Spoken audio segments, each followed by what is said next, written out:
এখনো রেডি হনি তুমি? দাওয়াতের জন্য দেরি হয়ে যাবে তো। এই তো এখনই যাব রেডি হওয়ার জন্য। আজকে তো সবাই আমার দিকেই তাকিয়ে থাকবে। একে তো আমি যেই সুন্দর, তার উপরে এতগুলো সোনার গয়না পরলে আমি তো সবার চোখে থাকব। আমার এত গয়না মানুষ দেখলেই হিংসা করে, আমি বুঝি, কিন্তু কিছু বলি না। আল্লাহ আমাকে অনেক দিয়েছেন। কি ব্যাপার মাহবুবা, তুমি যে ড্রেস পরেছে তা আমি আরো 10 বছর আগে পরেছি। কোনো গয়না অথবা পরনি দেখি। মাহবুবা, আজকে দাওয়াতে গিয়েছিলে, কেমন কাটলো সবকিছু? রহমান চাচার মেয়ে আলিশা আমাকে নিয়ে সবার সামনে হাসি তামাশা করেছে।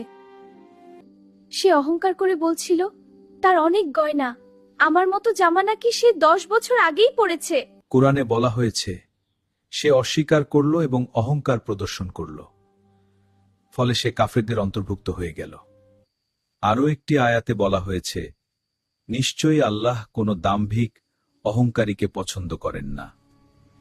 তুমি এসব কথা নিয়ে মন খারাপ করে থেকো না। তুমি 5 ওয়াক্ত নামাজ পড়ো, নিজের ঈমান ধরে রাখো, এটা তোমার জন্য সোনার গয়না থেকে অনেক বড় কিছু।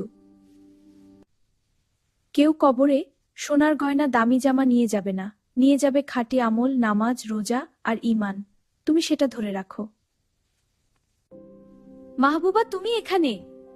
হ্যাঁ, আম্মা কিছু পিঠা বানিয়েছিলেন, তা দিতে এসেছিলাম। আহ, কি সুন্দর, ধন্যবাদ। না, ঠিক আছে। আমার স্বামী একজন ব্যবসায়ী, যখন যা চাই তাই দেয়, কোনো কিছুর জন্য সে না করে না।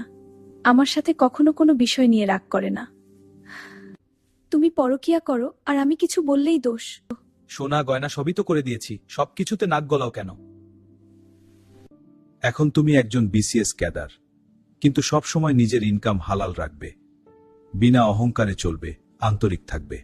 আলহামদুলিল্লাহ, আল্লাহ তোমাকে এই পর্যন্ত এনেছে। কখনো অহংকার করবে না, সব সময় সব থাকবে, আল্লাহর শুকরিয়া আদায় করবে। সব আমার কর্মের ফল, আমার অহংকার, আল্লাহর সাথে দূরত্ব আমার এই অবস্থার জন্য দায়ী। আল্লাহ, আমাকে আপনি মাফ করে দেন। আমি অনেক গুনাহ করেছি, আমি তাওবা করতে চাই। আল্লাহ।